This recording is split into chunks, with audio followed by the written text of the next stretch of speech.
Okay, Mr. Kurtz. Here. Mr. Strollo. Here. Mr. Natale, I am here. Mr. Mercado. Here. Mr. Dawson. Present. Mr. Corderis. Mr. Selmont. Here. Mr. Tedisco. Here. Ms. Downs. Ms. Blake. Mr. Hilsinger. I'm sorry, I forgot Mr. Bowman. Mr. Bowman is here. He won't be here long. We have a quorum. As soon as you check that. Thank you. Commission Public, please join me in the Pledge of Allegiance. Pledge allegiance to the flag Of the United States of America and to the republic for which it stands, one nation, under God, indivisible, liberty and justice for all. Okay, first order of business tonight is application of Lillian Tellefson, owner applicant for construction of an accessory apartment. Do we have a call for that, please? Application for a special permit for Lillian Tellefson, owner and applicant pursuant to section 30.5 of the zoning regulations for the construction of an accessory apartment per plan submitted located at 145 South Meriden Road, Assessors Map 59, Lot 87 in R40 zone. Thank you. Lillian, are you here? Need you to come up to the mic and we need your name and address for the record and just a little brief explanation on what's going on here. Oh, yes. Hi, everyone. My name is Lillian Tellefson. I reside at 145 South Meriden Road in Cheshire, 06410. I'm requesting to build an accessory in-law in the basement to accommodate my 83-year-old mother. Okay, and going through the notes, obviously it's for family. I saw that you signed that. Mike, does it meet all the requirements for Yes, it does. the PNC It meets all the design requirements. We meet the square size, footage, everything? size, et cetera. Okay. And it has all the operational working doors connection. Great. Commission members, any questions? Anyone from the public wishing to speak on this? No? Okay, I'm going to close this public hearing. Thank you. Thank you. You're welcome. We got to get rid of the public hearings for these. It really doesn't make sense. Okay, we'll move on to the continuation of the public hearing for Jack's Farm Housing, 1, 2, and 3. I'm sorry, 1 and 2, please. Petition for a zone map change on behalf of Jack's Farm Housing LLC. Petitioner applicant is requesting to place the subject property, 1538 South Main Street, in the Affordable Housing Overlay Zone located at 1538 South Main Street, Assessors Map 91, Lot 167 and 167-1, zoned R40 Affordable Housing. Application for a special permit on behalf of Jack's Farm Housing LLC. Applicant David S. Hoops, agent. Applicant is requesting special permit for 45-unit affordable housing development pursuant to section 44A of the zoning regulations located at 1538 South Main Street, Assessors Map 91, Lot 167 and 167-1, zoned R40 affordable housing. Thank you. And representing the applicant on this one?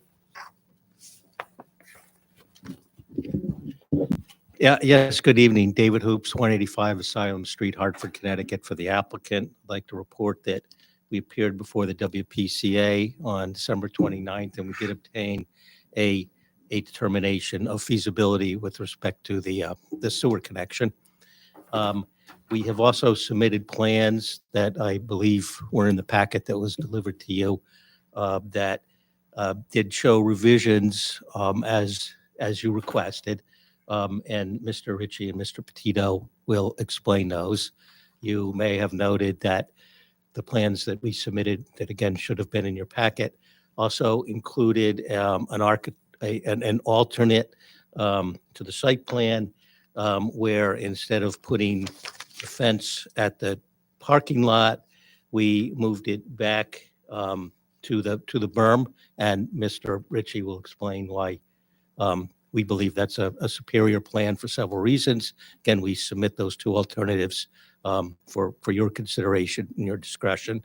And finally, I just would like to say that, as I mentioned before, it would be greatly appreciated for reasons that have to do with the timing of the funding if a decision could be made tonight. Thank you.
TV.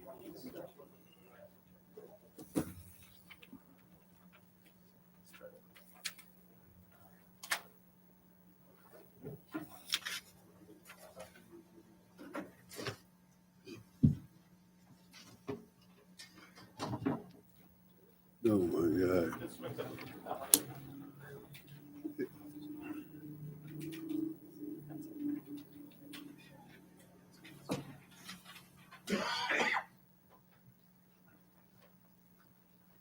Thanks. Should be good now. Need to tilt it this way a little bit. Thanks.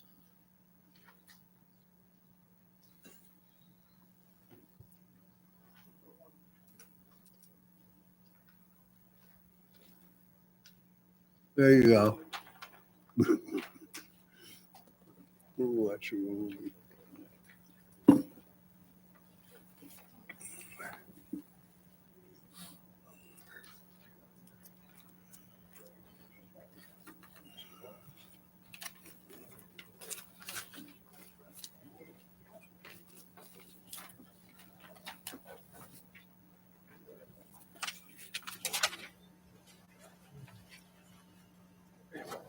Hey, Mike, we're watching a movie. Sorry for the delay. Oh, didn't go away.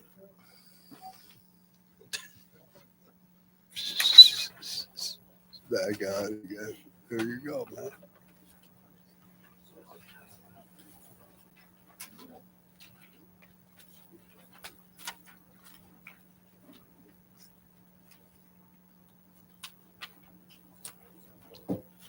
You gotta pay the bill before it'll work.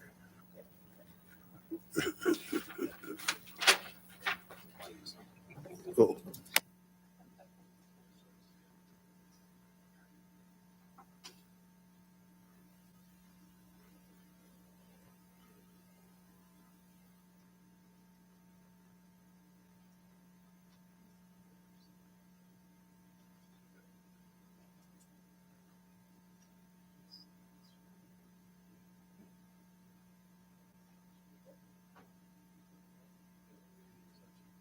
Don't touch anything.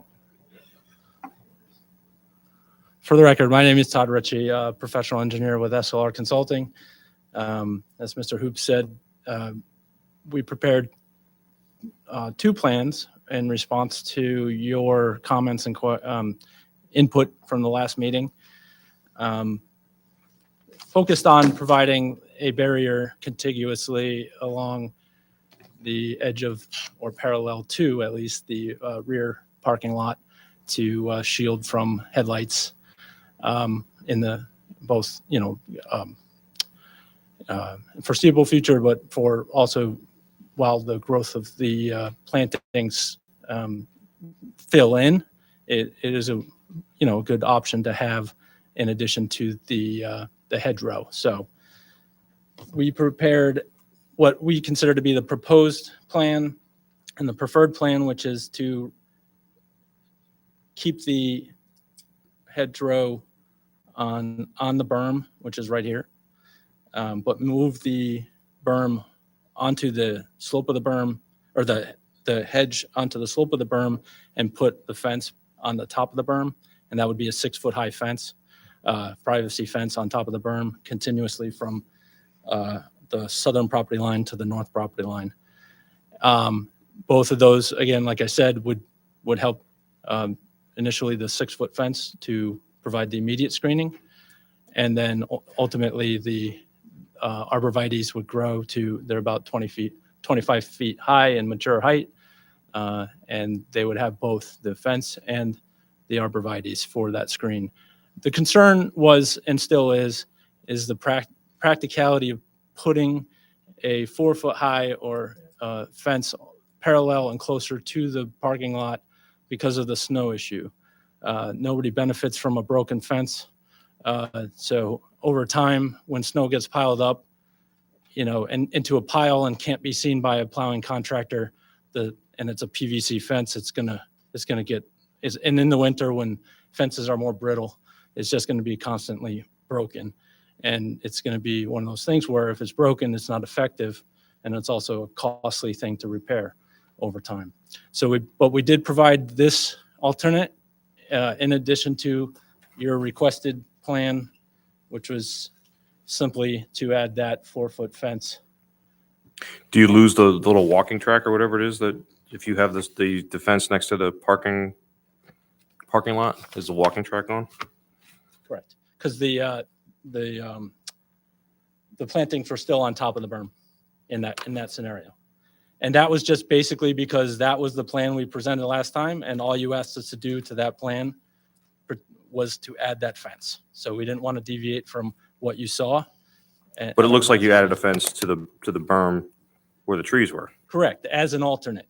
as an So alternate. this, well, we propose that as being the plan because we prefer that plan. And this, the alternate, you could call whichever the alternate, they're both alternates, essentially. But what we were doing with that was essentially showing you a plan that was exactly what you asked for, and then showing a plan that was what we prefer, and for the reasons I just stated. I'd also like to point out that, there was some question about how far the berm and plantings, with the hedge are from the property line. And you could see those dimensions clearly now on this aerial, which is between, I believe, 85 and 90 feet from the rear property line. The north and the south ends of that fence, does it come down or is it all the same height as the berm? So the fence on top of the berm is the same height as the top of the berm. And then it will, on the ends, it will tie back into the grades on the ends, but pretty much blending. The grades blend at the ends. There's not a dramatic change. We followed the contour, and essentially it will tie into the north and the south of the fence line to the south and the hedgerow to the north, creating a continuous barrier. No, I can check the grades, but like I said, we purposely followed the grades so that it would be consistently level. If anything, I think it goes in the upwards direction as it goes to the north, so it may actually be more elevated. Is there any like worst case scenario of the vertical spread of vehicle lights, and will that stop anything coming around that corner, coming into the parking lot? Did you do any kind of ray tracing to see if it will? No, I mean, that's not really our area of expertise, but it's something, obviously having the 6-foot fence, that's pretty standard for even commercial property lines, when you're trying to block headlights. Okay. Mr. Bowman, sorry. 6-foot fence is standard. If this is going to help the neighbors, can we go with an 8-foot fence? I can't answer that, but that's, Okay. I would think so. And the 8-foot fence on top of the berm then would soften the building also? Correct. What are the height of the arborvitaes that you're putting in front of or on the backside, I should say, the neighbor side of the fence? Correct. Okay. So let me see here. Thought we had a description of them, but to scale, as you see here, you can see the installed height and the mature height. So the installed height is probably around 10 feet and the mature height is 25 feet. But it'll be 10-foot. Correct.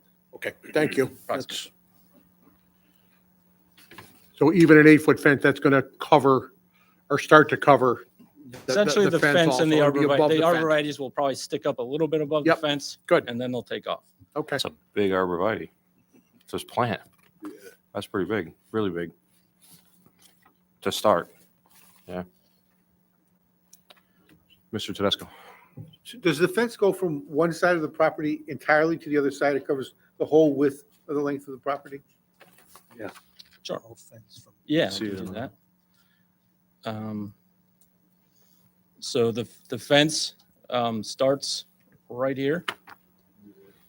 If you can see that, do you want me to tilt it towards you or? Right there on page. I can do that. It's not, yeah, it's, So it does cover the whole property? Yeah, it does. Okay, no, Okay, so yeah, so it goes, if you could even see this, it goes from here down along the top of the berm, all the way down, takes a little bit of a bend and goes straight to the property line on the south, joins to that fence that we've already, had already proposed. On the south side, we extended that more so they can join together. And then there's that row of arborvitaes that was behind the dumpster that comes over to here. And the fence basically connects right to that row. So the fence would prevent somebody from walking, for example, from the parking lot to the street on the other side or to the neighbor's property? Correct. Thank you. So if you go to an 8-foot fence in the back, on the south side, will that be an 8-foot or will that go down to 6 feet? The south side, we've still proposed at 6. I think obviously your concern is most to the after the rear. Any other commission members? No, I do like that placement of that fence back there. That's good. Well, is it up to us to decide which one we like? Like, come kind of to vote? I mean, I don't, is that the way it's going to be put to us? Like, whichever one we decide would be the better? Aaron Hoffman, 235 Grant. Yes, we are fine with either. The alternate with the fence on top of the berm, we think is operationally better. And so as it's been submitted, yeah, we would like you to Pick one. agree to pick that, yeah. Okay. They're just going to give their stuff first and then we're going to, but so what is the height of the berm that you have there? What is a berm? A berm is just it's a mounded piece of dirt. Not piece of dirt, a mounded area of dirt, like a little mini hill that the things we pushed on. There will be opportunity for public to speak. Mr. Natale. So just to clarify, we're looking at an 8-foot fence across that whole backside of the property, and behind that, 10-foot arborvitae. Yes, we will modify the plan. Just, you can write on the plan that if you want an 8-foot fence, the arborvitae to scale on there, according to the engineer, are 10-foot that will grow to their full size. And obviously, they're not exact heights, so I'd say at least 8, but I would say These are- give us 8 to 10. You call the garden center and they said, You're not going to get that at a garden center. You're going to get that you're going to have to go to a wholesaler No, to no, get I it. know. That's Obviously, big. our general That's big. contractor will Yeah. will sub for a landscaper. Mr. Bolton. The fence is following a topo, and the topo is correct. Is that right? Okay. You're shaking your head? Yeah, it's right, right? Yes, yes. Sir. Okay. I could actually pull up the topo plan if you'd like, and I can show that. It's No, yes, it's based on the I just want to be sure. You don't know the height of the fence, but the fence is on your topo, so, Yeah. and it's going to stay on that. Okay. You can read that. I know. You got to take a picture. Does that say 162? Okay.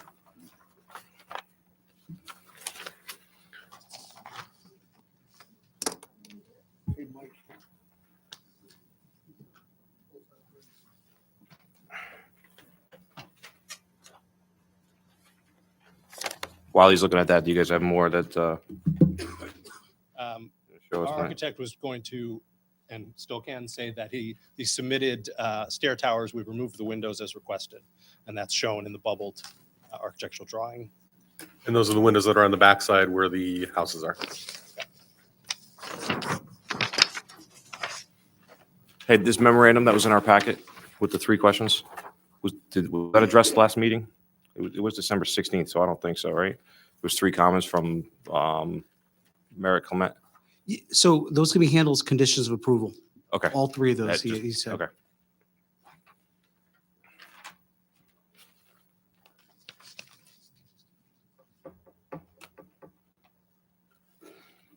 Okay, if commission members are set, I'm going to go to I Mr. should Tasco. just mention for the record that I visited the property last week, end of last week.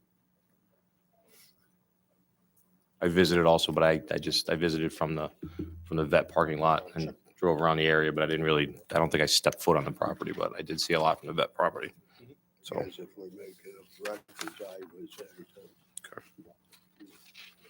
are you guys all set? Can I go to the public? Yeah, okay. Mr. Bowman, are you all set with what you had to say?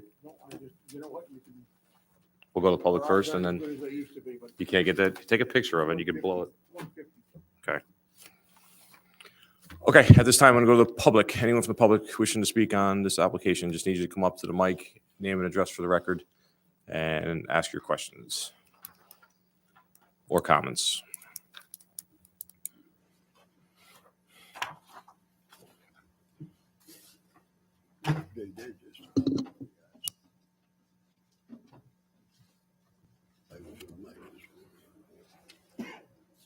Good evening, and thank you for having this public hearing extend for us again. My name is Ema Kennelly, live on 7 Mulberry Court, abutting the property. And I just wanted to make a few comments. I'll be brief, I know, because I've spoken at the last couple of sessions. If it's okay with the commissioners, there's just a couple of points we want to make, regarding the special permit, and I just highlighted them in a packet. Is it okay for me to give you a packet? It's got to become part of the record. Yeah, that's great. Do you have 9 copies of it? I have 10. Okay, perfect.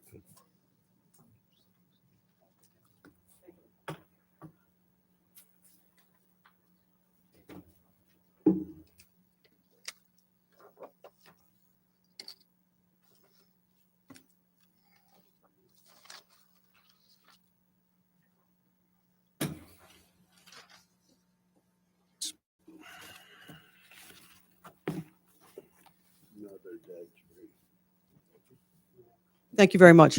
Thanks for anything them out. So there's 3 pieces in the pack. At the top is the first one's basically a summary sheet, and the second 2 are two different documents right off the Cheshire website.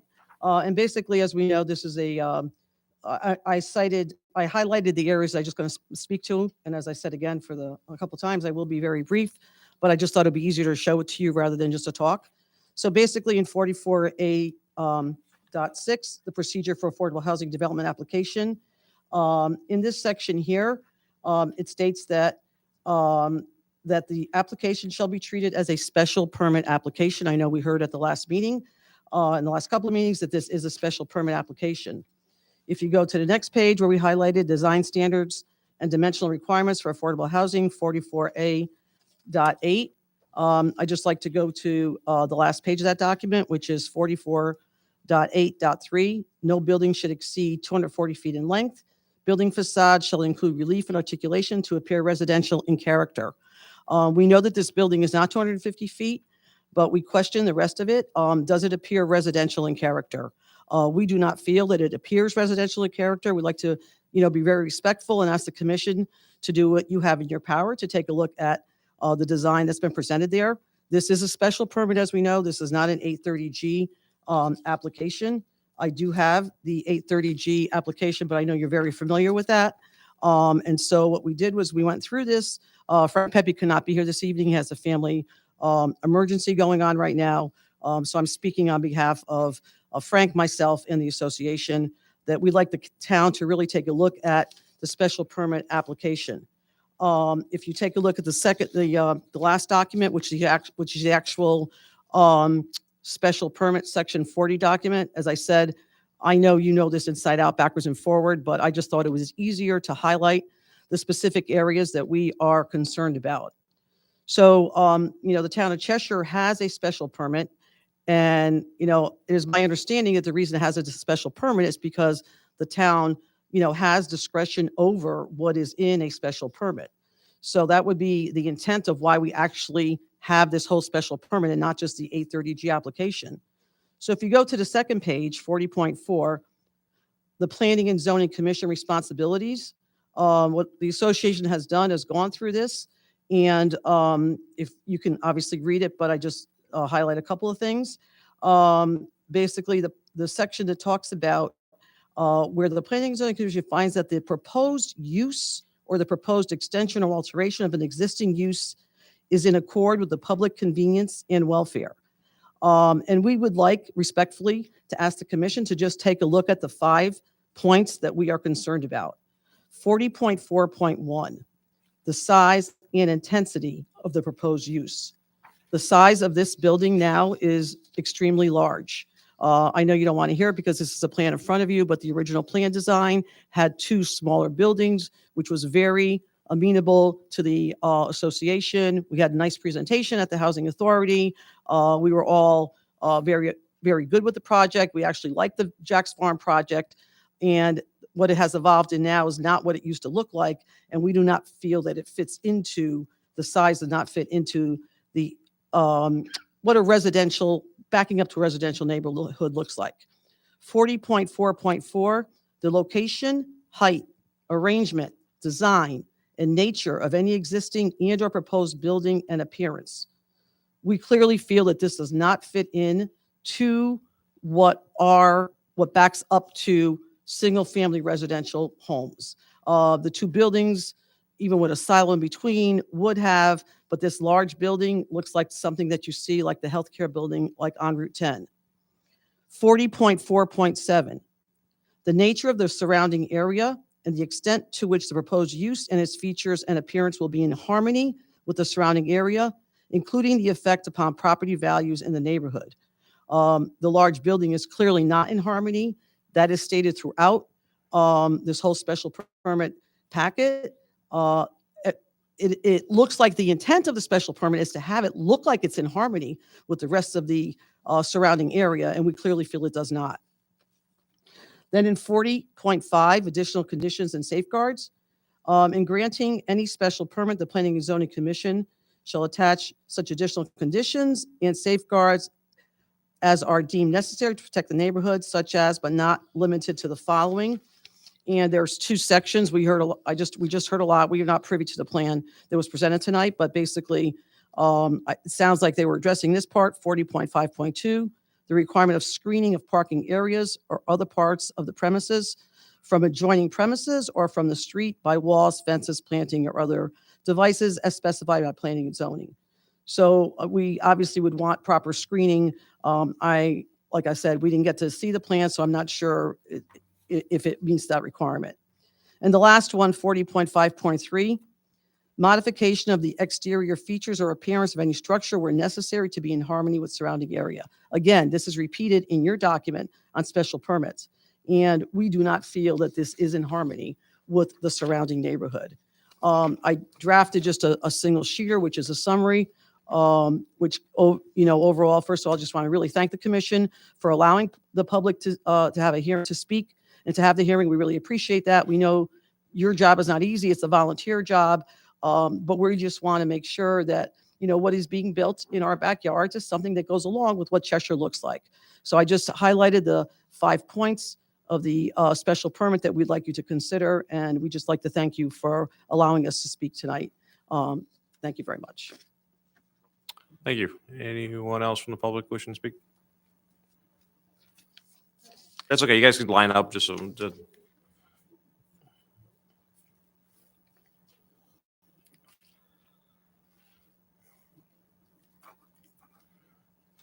evening. Thank you very much for your time and consideration. My name is Brian Valenti. I live in 9 South Pond Circle in Cheshire. Been there. Valenti. Thank you. My wife and I have lived in South Pond for 37 years. I am a realtor in town, William Mavis office. I've been there for 20 years.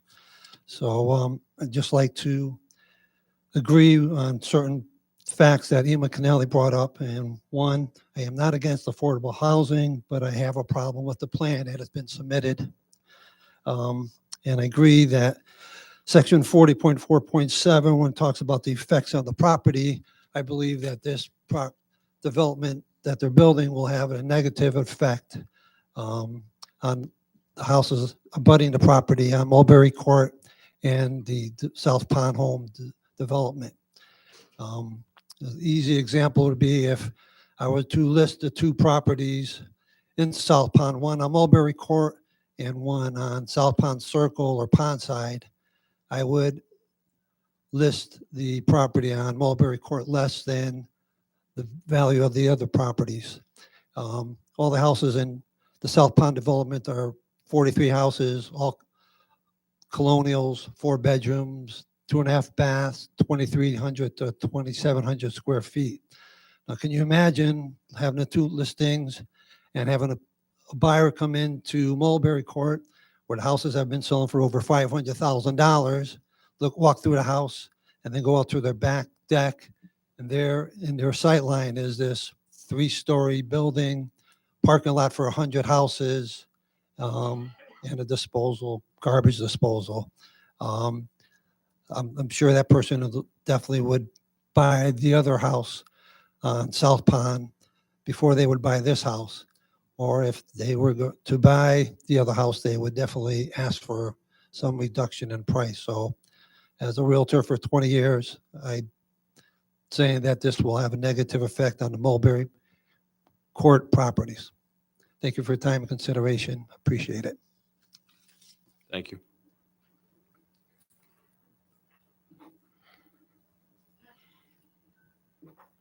Hi, my name is Cindy Bickley. I live 183 Bates Drive. B as in boy, Ickley. 183 Bates Drive. I'm not as good as these people with all the, the sections and stuff. I'm more here for the bleeding heart. Living here, I've seen more overdevelopment happening. So many different things getting popped up. Housing, 107 acres being destroyed. A lot of dead deer on Route 10 lately. In the past 2 months, I've seen a lot of that. And I'm just wondering, I think it's East Johnson up there by the 107 acres. There's unoccupied buildings that have been unoccupied.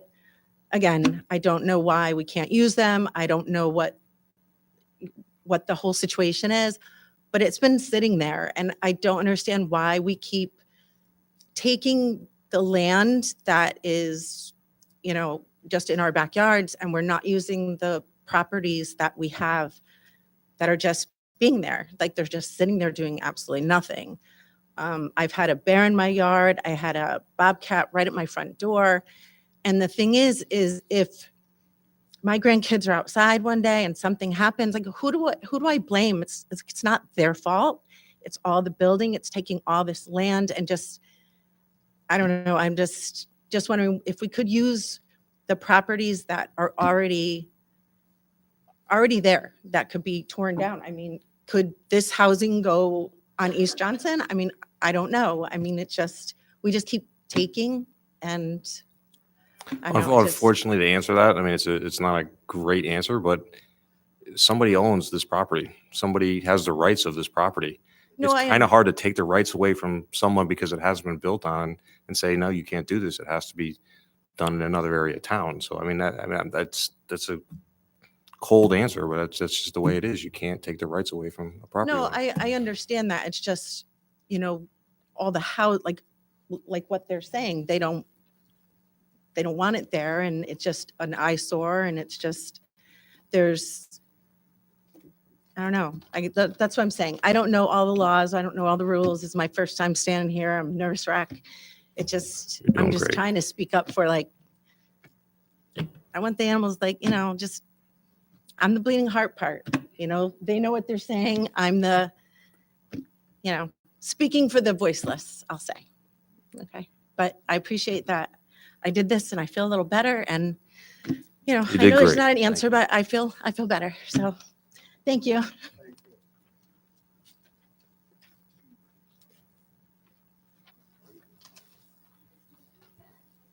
Good evening. My name is Bob Kennelly, 7 Mulberry Court. Again, I want to thank all of you for all the work that you've done. I just have one quick question, and it's back to Jack's plan.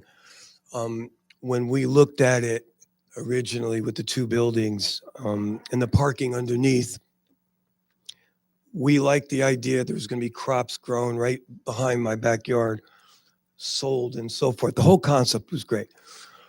We even agreed on an easement going through our property. But once we saw this plan, we negated that.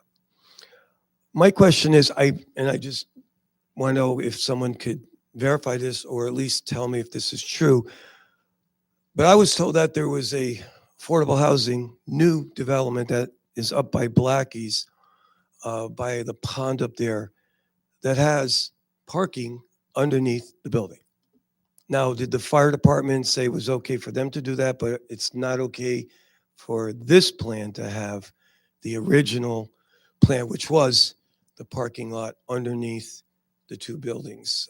So I just wanted to clarify that and see if that, That's kind of hard for us to answer because we never saw that plan. I don't know where that plan went. You guys Okay. talked about that plan, but really that's not what's in front of us right now. What's in front of us is the plan here.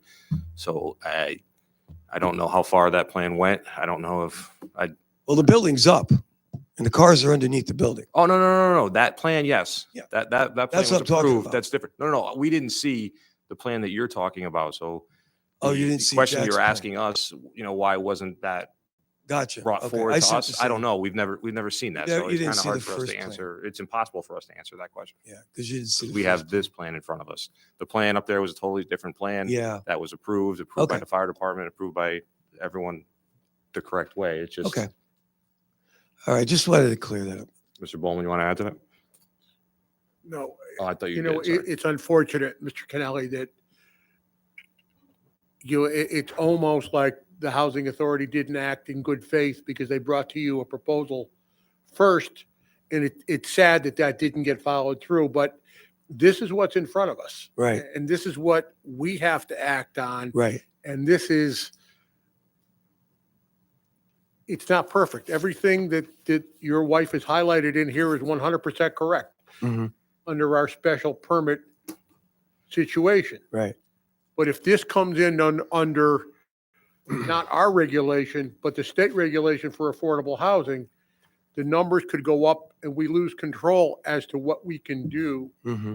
period, whether it be request an 8-foot fence, request the proper plantings to be put in at the proper heights. We lose all that control. Mm-hmm. So we're acting on Under- what's in so- front of us. So yeah, we can sit here and you're right with this and we can deny it. Yeah. And then, And we don't want They're- that and then denied. they're going to start all over Yeah. next month. And they're going to come in with a proposal that we have nothing to say about. So at least I'm speaking for myself, not I the rest of the committee. 100% agree with you. Yeah. But I think you have to understand that what's coming after this is going to be completely out of our control. Mm-hmm. We're not going to be able to say, would you put an 8-foot fence in instead of a 6-foot fence? It might be minor. But Bob, I think from your backyard to here, it is going to make a difference. Yeah. We're going to lose all of that control. We're going to lose your ability to sit with the housing authority and the professionals here and, try to work things out with them to the best that you can. It might not be what you're looking for, but to be the best negotiating possible, rather than having them come in and saying, okay, now we're putting 60 some odd units in there and this is the way we're doing it. And you don't have a thing to say about it. And that unfortunately is what's going to happen. So, we're between a rock and a hard place. And it's nothing that any of these commissioners here did. What's happened is over the years, Cheshire has lost its affordability. Therefore, your children and maybe the children of some of the people in the audience don't have the opportunity to come and live in Cheshire and grow up in Cheshire the way some of us did. Mm-hmm. And it's sad. So what's come down the pike from the state legislatures, not from our planning and Right. zoning regs, but from the state, is that you will provide 10% of your net housing as affordable. And we fall at between 4 and 5%. So we have to do something. And ma'am, I've lived in this town for 70 years. And I can tell you the changes that I've seen in 70 years are just unbelievable. There's 6,000 people here when I was born. There's almost 29,000 people now. And if you don't think that I don't want to see the town the way it was, you're wrong. But there's progress. And the population of this country has doubled in the last 20, 25 years. People have to go somewhere. And we have regulations that have been in effect since 1950, when our first zoning regulations were put into effect to try to protect the land that was here. And Cheshire is very lucky is that it has 22% open space right now. 22% of Cheshire is either in some sort of easement or in total open space. And, you know, some of the regulations that we've approved are, you know, conceptual in that they provide open space that backs up to other subdivisions with open space. We're doing the best we can do at providing housing for people that are moving in.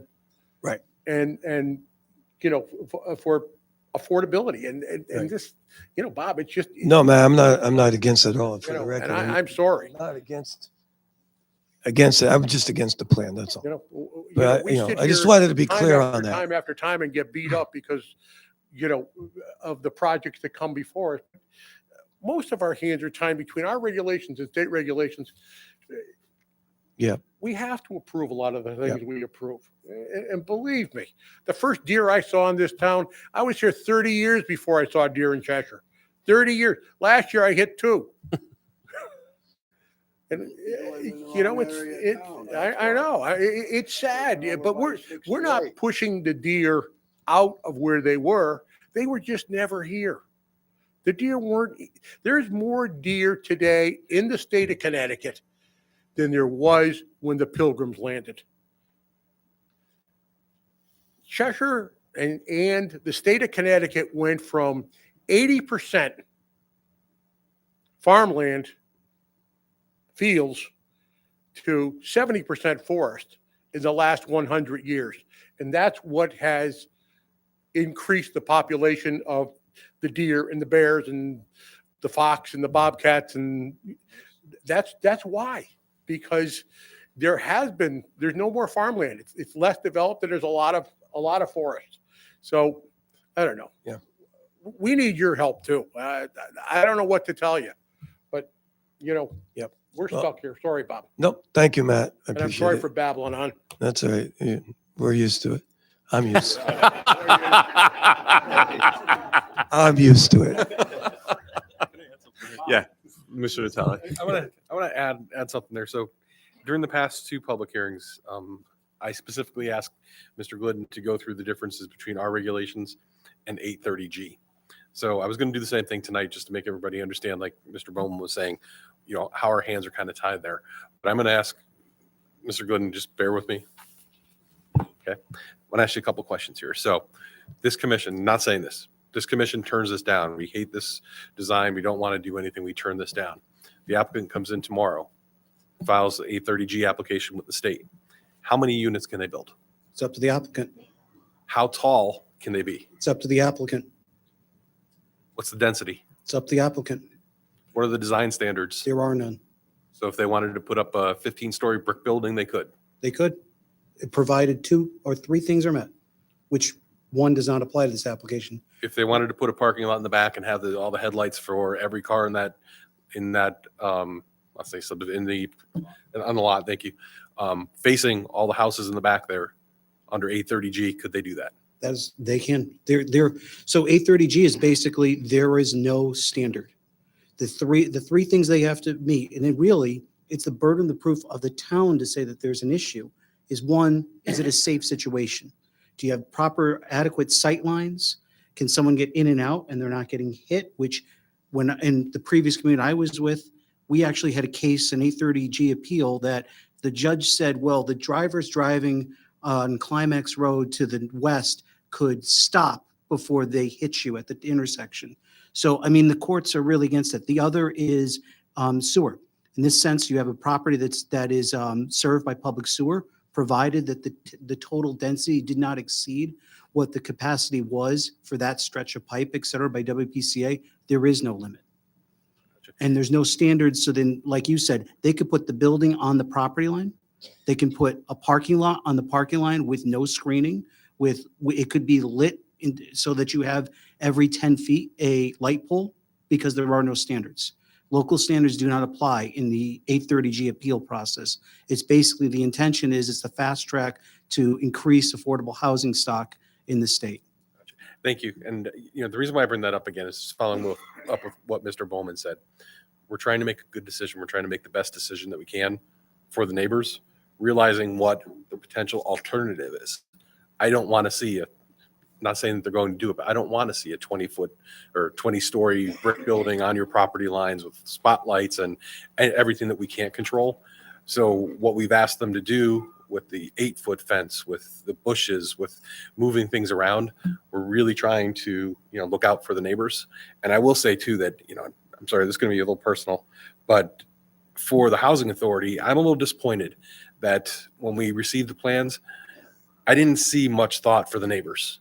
I know that they talked to them originally, the plans changed, but when we're talking about parking lots facing houses, first thing that they should have been thought of was, well, yeah, we're going to build affordable housing, which is going to help the town, but what about the neighbors? What about people that live there forever?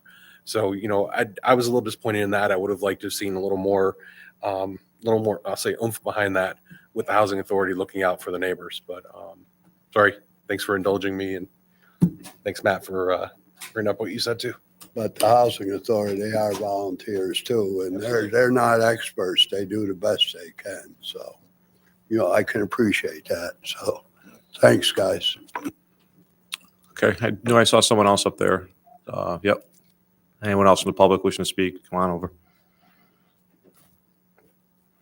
Hi, John Bate, 454 Riverside Drive. And Bate, no S. I know the Bates, and he's a great guy, but it's not related that I know of. So, as Vice President of the Cheshire Interfaith Housing, which we're very proud that we, through you guys, were able to build 7 affordable homes in this town. We were very sorry that only 3 of them are so close to public transportation. So my hat's off to you guys for getting my friend Jack's. Can we just get you to speak into the mic? It's very hard for someone else to Sorry. hear. Sorry. Just, you From said now some- on? Yeah, please. Sorry. So thank you for using Jack's place and making it so close to transportation for the good people. As another half of me being the engineer, always having a calculator with me, and sometimes having this funny slot in your pocket, I was surprised last time to find the engineers said there was no wetland in that area, whereas the Google Maps default view shows a pond or a wet spot. All you can see in the overhead is wet trees in the very spot that the wetland is. So that's if that, sir, does that make any difference to the application? So the applicant went before the Wetlands Commission. The Wetlands Commission, through a request for determination, determined, based on the reports from their soil scientists, that there were no inland wetland soils present, as defined by the state of Connecticut. So therefore, the wetlands is not an issue with this. I'm sorry, I raised that second point. I've wasted, as they have, our time. Thank you, gentlemen. Thank you.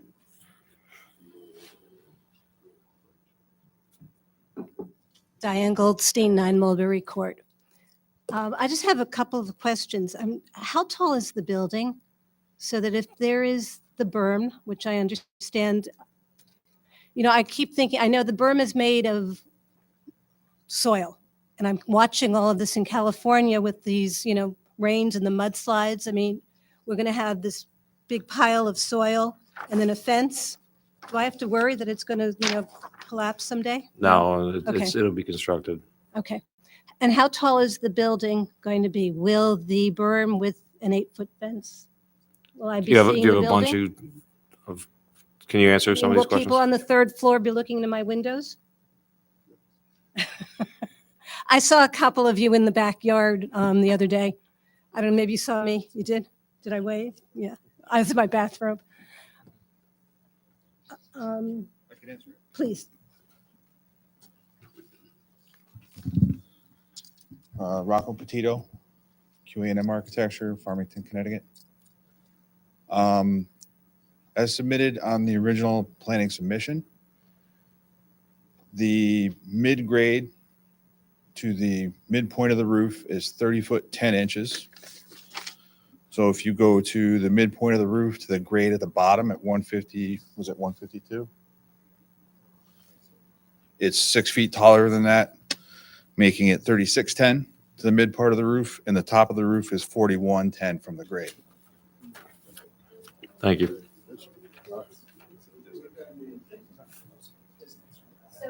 So my question, so will I see the top apartments I don't know where your house is right behind or building? how high it is. So I don't know if I can speak to Mulberry that. Court, I don't know. I mean, go ahead. So the exact distance I don't have in front of me between the rear of the building and the property line. It's 90 feet to the berm. It's another 90 feet or so to the rear of the building. Between that are scattered trees, and then there's the berm, and then there's the fence, and then there's the arborvitae. Beyond that, as commissioners who walked the site saw, there are existing trees. Obviously not in, a lot of them are not, they lost their leaves. I'm not going to tell you that from the backyard, you can't see the top of the building. I don't know. It depends on the season. It depends on the brush. It depends on the contours of the individual backyards. The tenants in the rear units will not have direct sight lines into their property, into their units. But beyond that, I won't say that she will not be able to see our building from her property. I don't. Mr. Chairman, just to correct the record, so the distance between the proposed building and 9 Mulberry Court is 376 feet. And that's on the. Property line, No, they measured it from building to building. building to building, okay. That's from their building, yeah. I thought it was closer to 300. 376. It's 300 to the parking lot, 376 to the building. So you guys are the builders. Explain to me then, what does that look like? How much space is there? How much space? Well, I mean, 376 feet yeah, between your house, a football field between your house and this building that's proposed. okay, and the parking lot is going to be in that area too? Parking lot was, Parking lot's 300. parking lot is 300 feet from your building, from your house. How long does it take for arborvitaes to grow to 25 feet? If they start at 10?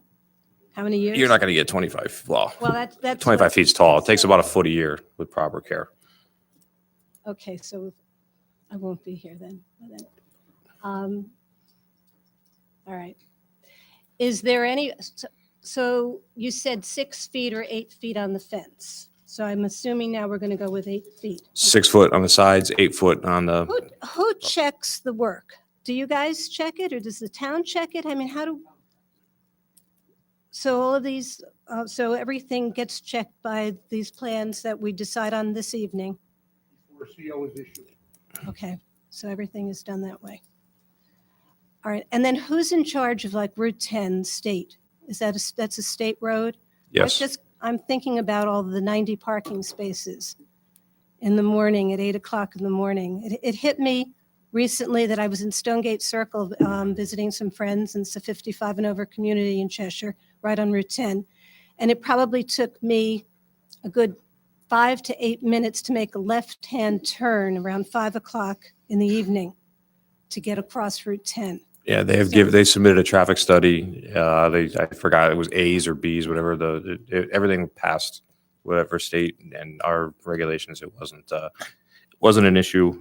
We did ask for the change, which they agreed to. The north end is going in only one way going in, and then you gave us an extra lane for the left and right. So any of that has all been addressed. And is there any way that we could ask for fencing in our yards, In your yards? in our backyards? to fence.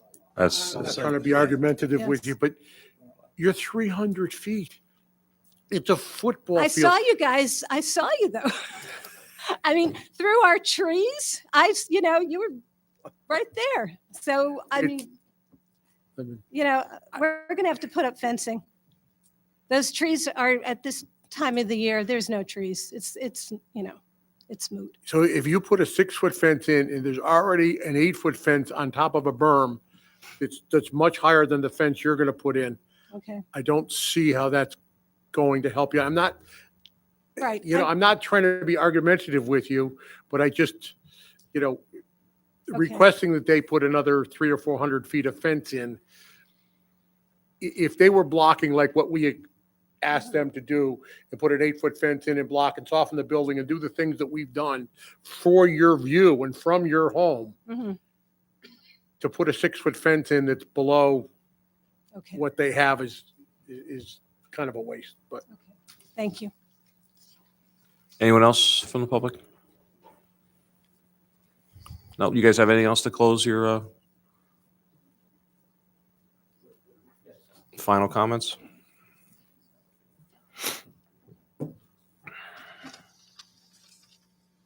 Thank you. I think everyone understands why a single-family house would be preferable from the perspective of the neighbors to the east to this project or any project on this site that develops the property to the extent that it appropriately could be developed.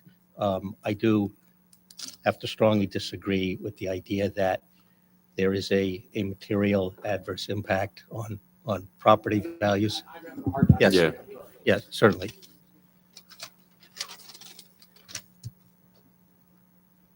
We don't agree that that this project is going to materially adversely impact the neighbors.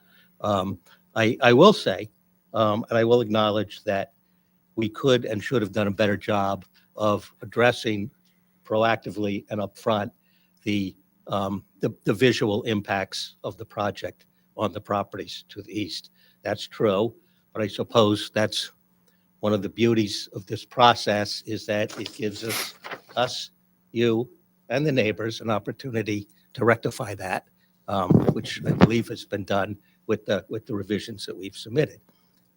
Lastly, I would be remiss if I didn't point out that the regulation sections that the first speaker from the neighborhood handed out is just simply not the applicable standards. We discussed this at the last hearing, and as Mr. Glidden confirmed, Section 44A, which is an affordable housing provision that you enacted a few years ago, it has its own standards. And those standards obviously supersede the normal standards. It's really just common sense. Why would you go to the trouble of enacting a special affordable housing regulation that says, here are the standards for this kind of application, if they don't mean anything, if you just revert back to the regular standards? So I feel in all due respect that I need to point out that the regular special permit standards are not the standards. The standards that apply are the 44A standards, which are very, very similar to the 30G standards. In fact, they track 30G. And essentially, the standard is, with a couple of minor exceptions, essentially as Mr. Glidden described with respect to 30G, which is that under your regulation, an application under 44A is supposed to be granted unless there can be identified some fairly important public safety or environmental or other major public policy issue. And that isn't the case. And as I mentioned a few times previously, we have tried very hard not to rely too much on that because, I mean, if we did, we could say we could just do whatever we want and we're not going to put a fence up. We even under 44A, we could say all of those things. And we've chosen not to take that route, but rather to try to develop and build a project that we think, at the end of the day, everybody will be proud of. Thank you. Yeah, I want to thank you for that. I think you made a lot clearer, and I hope the people could understand what you were saying. That's why a lot of times it's nice if the applicants try to talk to the neighbors, because they're seeing, visualizing it one way, and you're visualizing it your way, and you know you're meeting the right standards and so forth. But see, they don't understand that, so I just say a lot of times if people could just talk to the neighbors, meet them somewhere and have a coffee or whatever and explain to them, because it's hard to sit up here. I feel for them, and I understand what you guys are saying. I'm surprised you really did come in and even see us, because you didn't have to. I know you know that too. So I do appreciate you taking the time to do that, That's my story, and I'm sticking to it. Okay. Thank you, and I'm going to close this public hearing. Moving on with number 3, zone text change on behalf of John Torello. Applicant requesting section 3023 subsection D of zoning regulations to be added. We heard the call for that. Petition for a zone text change on behalf of John Torello, petitioner. Applicant is requesting section 3023 subsection D of zoning regulations to be added. Thank you, and name and address for the record. John Torello, 748 Reservoir Road, Cheshire. Okay. Do you want to talk about Well, we last met was that preliminary meeting, I think was back in the spring. We discussed changing some of the zoning text for a barn. The commission had some ideas on how to improve that application, including putting it on a state route, specific language. And I pretty much added what was requested the last time we spoke informally.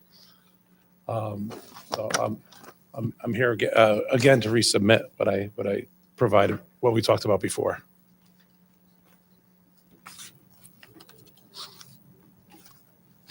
Okay.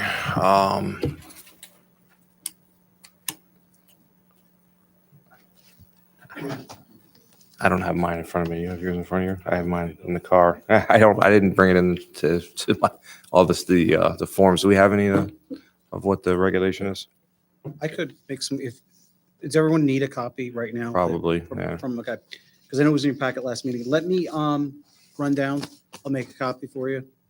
John, can you entertain us for a little bit? Sure. Basically, what I did was took the existing zoning language that was there for farms for an event facility, and made it work for our property. What were some of the highlights? Because I remember the issue, obviously, we had across the street with the apple farm across the street. So basically, I took the language that they had, and their language was saying that it had to be minimum size 25 acres, which didn't make any sense to me. And no other town has any regulations like that. I think there was a couple. It was 5 was the regulation. We're at 15. So what I came forward asking was, we don't want to do something as big as they were proposing. We don't want to do, all night weddings. We just want to have a multi-purpose barn that'll be used for number one, events, because it is for economic development for us. We'll be talking about John's farm if we can't make money. So the other thing would be to host events for Best Buddies and the Cheshire Challengers. They'll have a home base at our farm to do their award ceremony, their community events that they do. But also, we like to rent out the space for weddings and events like that. We could have classes at our farm and not have to be relying on the weather any longer.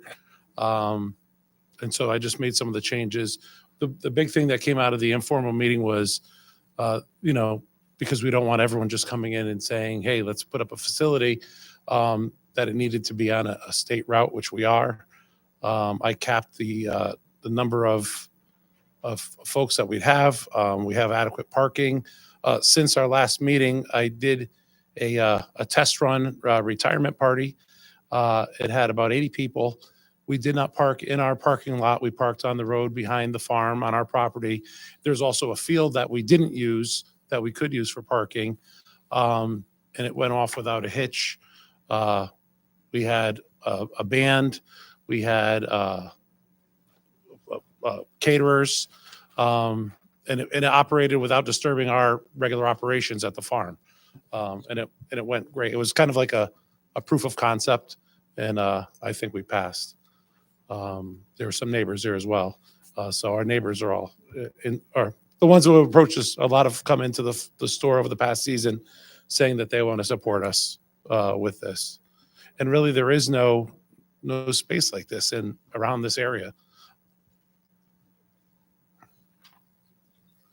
Sure. Mr. Tedesco. So, Mr. Troll, so all of your neighbors have notice of this application? Is that what Yes. you're saying? And they would have the opportunity to be here tonight and express their opinion? Well, I'm not applying for the permit right now. This is just for the zoning text. I have spoken to a number of neighbors, though. Okay, all right, well, fair enough. So, you're right, this is a text change. It doesn't necessarily apply to any particular Right. piece of property. But you brought up a piece of property as a test run a minute ago, so you kind of introduced that into the discussion. But that's fine. A couple questions on it. One thing, number 6, you've said amplified music entertainment shall occur within a permanent structure? So that's one of the things that I wanted to talk about today, because it doesn't make sense. You can't have an outdoor farm wedding and, the band's going to be inside. So there's a difference between, are we having James Taylor? Or are we having Metallica? I think there is no noise ordinance for Cheshire, as far as I know. Again, we're respectful of our neighbors. So I think that you have to have music if you're going to have an event like that, like a wedding. So I don't know if that necessarily works. I kind of wish I didn't put it in there. What was one of the suggestions that came out of this, but I'm second guessing it. And I know that, there was a wedding in town that, kept people up late. I proposed this is during daytime hours. We're closing. We'd be closed at 9. So that I don't think would be an issue. Because I think our concern, at least my concern, being on the commission, is the impact, if any, on neighbors. And certainly sound noises would have an impact on neighbors. You're right, there is no noise ordinance, Right. I'm aware, but there's no, but this particular kind of a project's not approved either. Well, yet. we had a farmer's market at the farm this past summer with reread books, and every single day there was amplified music, and I could barely hear it from where I was in the store, but just in the general area, which is probably about as big as this room, is where you heard the music. So was it amplified? Yes. Was there stacks of Marshall amps? No. They were great events. Well, right now, maybe you'll take it out, but right now, I think what you've given us does say that amplified music entertainment shall occur within a permanent. Yeah, I'm second thinking that one. Well, it's still in what's before us right Yeah, now. I hear you. to Look at. So I just want to add on to that because I unfortunately lived through the wedding that happened in Hickory Hill. I live about a quarter mile away, and it sounded like they were on the other side of my fence. Being a quarter mile away, it was really loud. And I understand what you're saying, what you would do. But again, when you came for the preliminary discussion on this would apply to any of these properties, any of these farms that are on Route 70 on a state road. And with that, they may all not feel like you do. They may want to have that loud wedding, loud event like they did with the big speakers and everything Well, would else. that be a matter of when you put in for the application, like the special permit, as opposed to doing that here? I don't know that we can control that, Michael, can we? Well, through the special permit process, I mean, you can give them the option in your regulations, you could say whether you want it inside or out. I think what John brings up, if you have a special, he's going to come through a special permit process, you could say in that, listen, you're building a permitted structure, any music, entertainment is in the permitted structure Right. as a While- condition of approval of your special permit. While you were downstairs, he was saying, I'm sorry, I'm I going was to saying paraphrase. I'm having second thoughts about that one, but I know it is what I presented. Yeah. But, I hear what you're saying, So, that's so tough. Hickory Hill's for sale right now. Yeah. If somebody else buys Hickory Hill and we approve this and allow it outdoors, Well, they're already approved.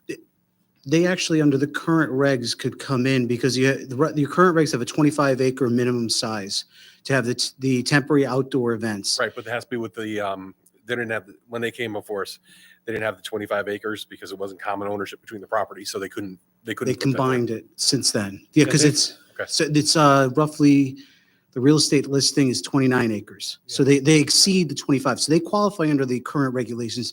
John's dilemma is he's 15 acres right now. So he can't do the other activities that help the farm survive. That's why he came, it was almost about a year ago when he came before us. And he thought, well, if we reduce the acreage requirement down to 15, and like I said, sorry, I was down the hall making copies. The other carrot that was there was he wanted to build the barn, and that was part of the, to have events in the barn, which makes sense. So under the regulation, you'd have an avenue for, there's also a limit on guests and hours of operation. Your 25 acres, I believe it's, is it 400 guests that you can have versus 100? What he's applying for. So it's kind of a reduced version of what you already allow in the regulations, scaled down appropriately based on the size of the property. And also it limits where it can land, where it needs a property. Not only they have to have 15 acres in size, but they have frontage on a state road. So I think when I went through that, my last staff report, we're talking about maybe 15 properties in town that could qualify, let's just say, with just this regulation that are residentially zoned and have a farm. So we just really have to be careful here because it does apply across Townwide. the board, Right. to the whole town. But if somebody bought Hickory right now, they could do exactly what you're saying. It's already approved. Because they combined. I didn't know they Right, combined it. but if it were up to me, I'd just say, let's just cross out the 25 and I'll keep the same reg, which would be fine. But I came here, seeking for guidance, and I try to incorporate some of the feedback that I got. So with that being said, what is the differences going from 25 down to 15? What else is different than the regulation we have now? So the total number of guests is 100. Okay. So you only have 100 people 100 coming people. to an event there versus, It's 200, Michael. yeah, No one says 200. 200, I'm sorry. But it would basically be we wouldn't do more than 100 because frankly, you don't have the parking. Make it 100, yeah, I agree. 150? I'm sorry. Because it's not just you, it's everybody. Yeah. I get it. Well, no, if you finish, go ahead. I can wait. Yeah, and what else? Because it was like a sticking point of everybody. The 25 acres was not because it was a big thing. The 25 acres limited the amount of people that could do Right. this. It was not to make it a bigger event space. It was to limit the amount of people, Right. which limited you from your property Right. to do it. But I think the neighbors were okay with our final decision that we made on that one, from what I remember. But it's actually the same, in this case, happens to be the same neighbors, and now we're going to give it to you down the street, 15. So all I'm trying to do is ask, what else are you giving back? Is there a time, I Time, think, like yeah, 8 o'clock it's over, 9 o'clock it's 9 over? o'clock it's over. Yeah, I think that's in there. That's changed. Yeah, I Okay. changed that. I want daytime. I mean, it's dark back there after 9 o'clock in July, so. we're Yeah. not gonna, Well, you could, you have a tent, you have lights, you have a structure, you have whatever. Yeah, no, our business closes at 8. We're I not think interested in going beyond then. this obviously going to be held open. I would like to see what the differences are for the next meeting from the one that we did for the original one for the 25 acres, to see what the changes are to this. That would help me a lot more make my decision on, or add comments that Mhm. because I'm not against this at all. I just don't want to see them popping up all over the place because we're making it the smaller piece. Right. Mr. Tesco. Michael, we're talking about a text change right now.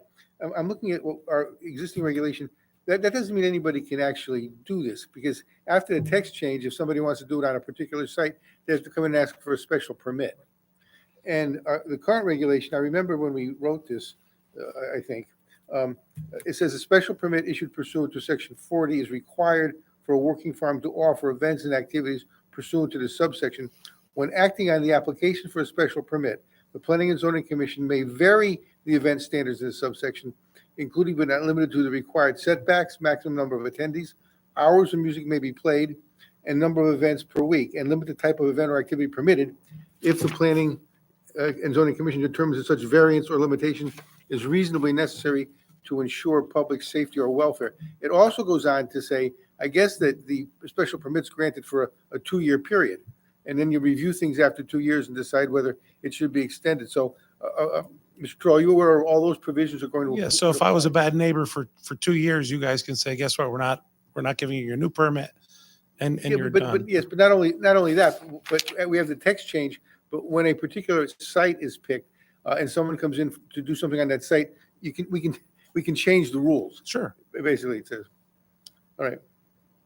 I I'm just pointing that out because it's a different process than we've been talking about. Yeah, when we were talking about the application, not your application, the application previously, when they were looking to do that, that was a big concern because, yeah, somebody could be a hell of a neighbor for 2 years and, disrupt everybody's lives in the area. And again, I know you're not planning on doing that, but somebody on another piece of property could do that. And that's why we're looking to, just like similarly to the last application, we're really trying to look out for not only the people around your farm, but around the 15 other locations around town where it could be. But I think with I know that one of the missions is to like support local businesses and farmers. And, with the way inflation's been going, and we got to find other revenue streams. And I have people coming into our store once a week saying, could we do this? Could we do that? And I'm telling them no, because the town won't let us. So I'm trying to do it the right way. And I think having this event space and having it where it's located would just be a good thing, for the town. But also, again, it'll generate another revenue stream if I could do 15 small weddings. And the idea is, 100 people. But again, your application is not before us. This Right, is right, a right. I get this is what a you're text saying. change for across the town. It's not your property we're But if the talking about. text change doesn't go, then my application won't happen. So.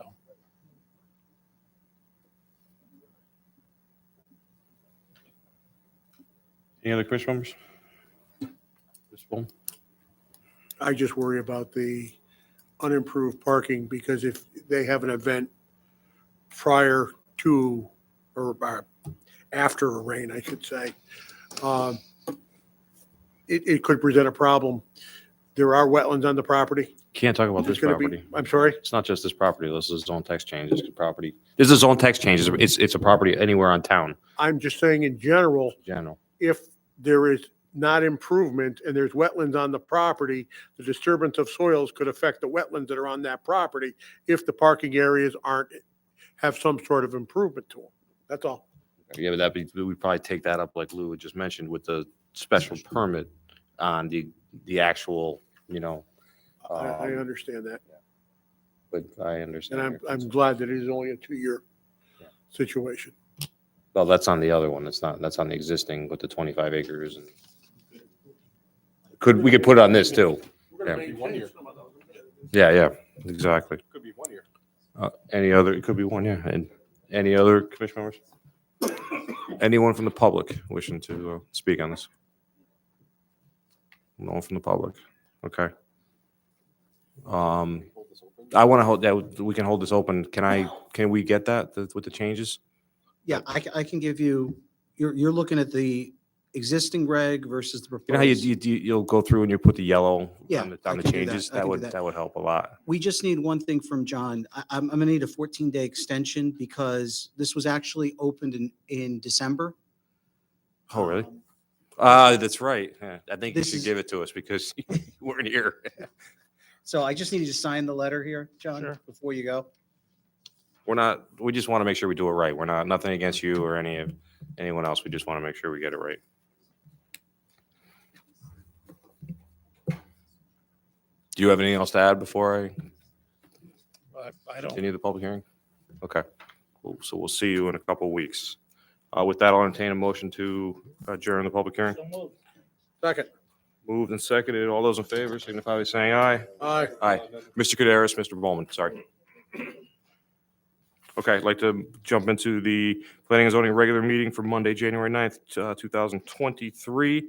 I'm going to jump around a little bit. I've been asked if we could do the preliminary discussion on the ice cream parlors. If we could do that first because of another event that has to happen tonight.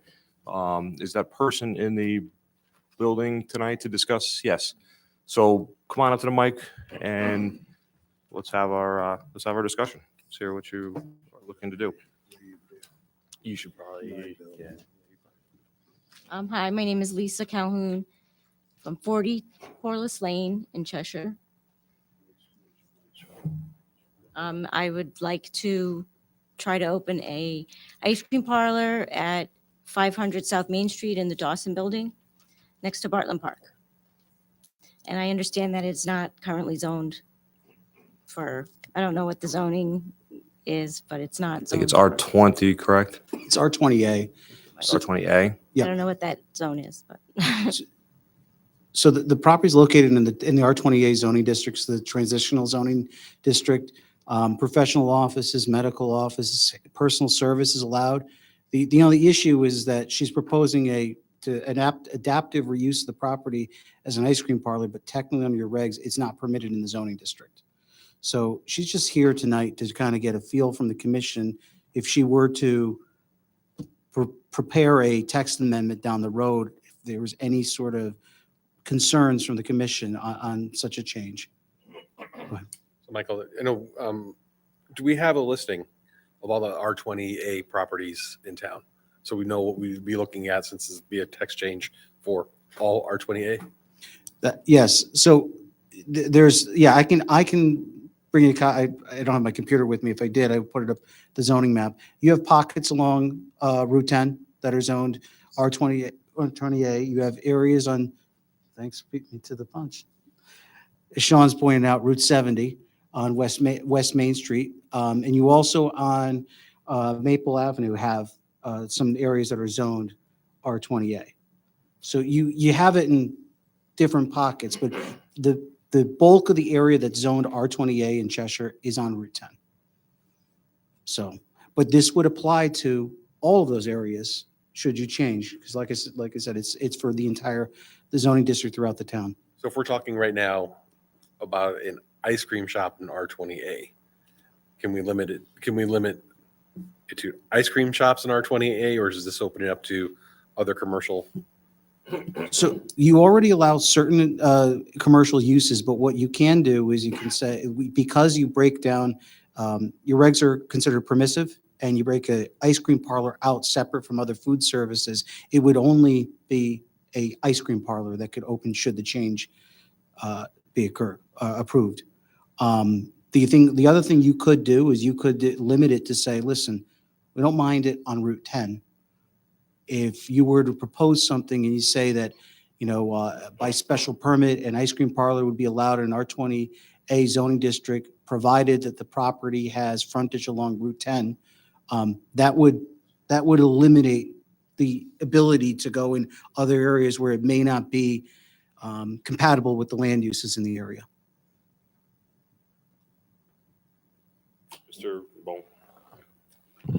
I just wanted immediately brought to your attention that under new business, you've got preliminary discussion on addition of ice cream parlors for use in an R20 zone.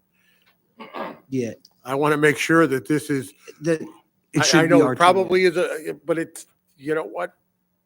If we discuss this and all of a sudden someone goes back in our records and says, hey, you said R20 and not R20A. So I want to be perfectly clear. This is only for R20A, and it would, per your suggestion, should this move forward, this is preliminary, that it would only be on Route 10. Yes, that is correct. This is not to add a commercial use in the R20 zoning district, the single-family It is residential. strictly under the ice cream parlor regulation, so there would be no food to be served there or sold there? The primary use is the serving of ice cream. Thank you.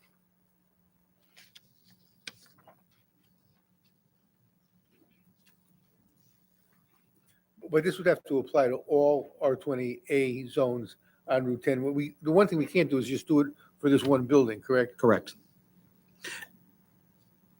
So then if we had this come in, it would be a special permit. They would have to bring in anyone in the R20A, and then we would take it by case. Correct. Like we're on, for the public, R20A on Route 10, Dawson Building up to what, Kilkenny. Kilkenny? Yep. Yep. Yep. The police department, there's some R20 there, there's some R28 going up by the jail. Yep. And there's also on this side, East Mitchell, basically starting from Cheshire Academy North, that's all R20A, immediately along the frontage of Route 10. So, yeah, it's a few properties. But then the other thing too is you'd have to meet your performance standards as it relates to parking and in other disciplines. And so, it's not like it's every property will be able to qualify for this use. It's going to, the property chosen to land this use will have to support the intensity. So, Because the west side of Route 10 from Hinman south to, I want to say, the old Church Drive is actually, Sean, let me finish, please. And I can't hear you. You don't have a microphone. So that's commercial now. So that has, it's allowed there. From Hinman Street north to the old IGA is R20A. And I believe the east side of Route 10 is R20A all the way back to the academy. correct. I just want to get it clear. And like I said, that's your transition zone. So that's.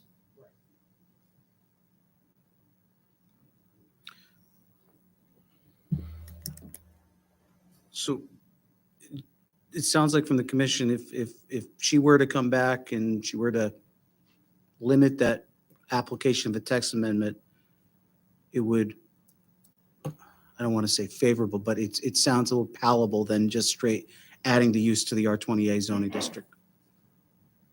Well, I think what this means is that there hasn't been a lot of negative viewpoints expressed to it, and the commission would be willing to consider it at least. Entertain it. That's, Yep. that's what the purpose of the regulation is. But keeping in mind, though, that, I mean, people, I suppose people in R20 zones on, and I'm not against this, by the way, at all, but people on Route 70 can say, well, okay, we have R20 and we like to do ice cream here too. I mean, the fact that we say that it's only going to be on Route 10, that's fine until somebody wants to put it someplace else. And maybe that's a good thing. Yep. As John was saying, how can you have too many ice cream places in town, right? But,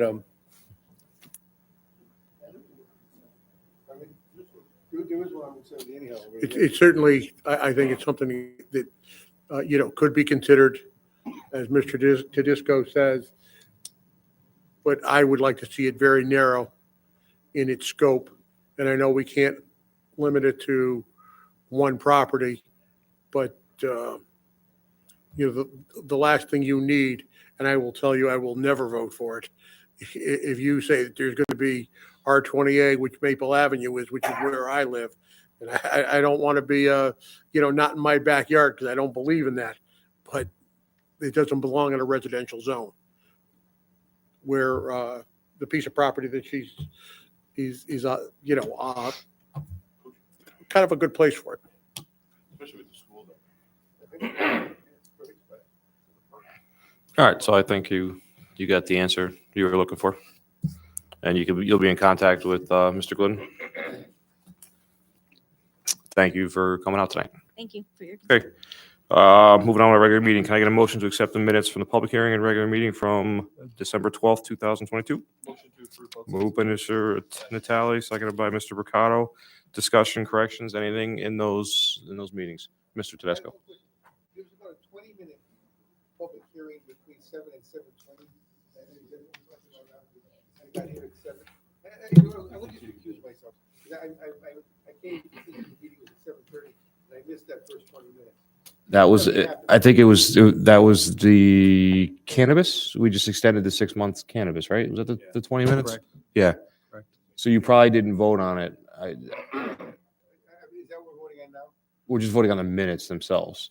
So you were not here for for the cannabis section of the cannabis discussion that we had. Just recused. Okay, that sounds good. But did you You mean abstain? abstain, from the vote, even though you're I'm gonna- here? I'm going to abstain also because I was not present. Okay. Sean, you're also here too, if you want to come up and, no, okay. It's not really an application. We just had a preliminary discussion. So he was not involved in the discussion. So. I didn't want to spend money on an application if they didn't want to accept it, you know. 2, 3, 4, 5, 6, 7, 8, 9. Okay, so actually, Sean, are you voting on this? You're in on this, or so you're not? Okay, you're throwing me off by being over there. It's a little.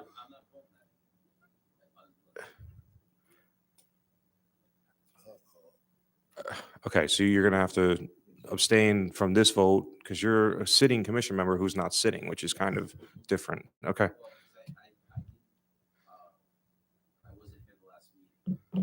But you're here.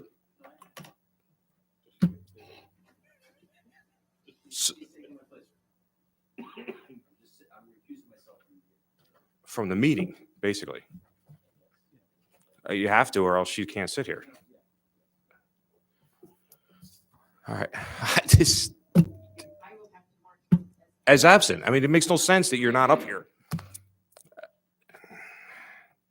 Okay. So Ms. Blake is, yeah, because he's not here. There's 9 members here, so you're making it difficult.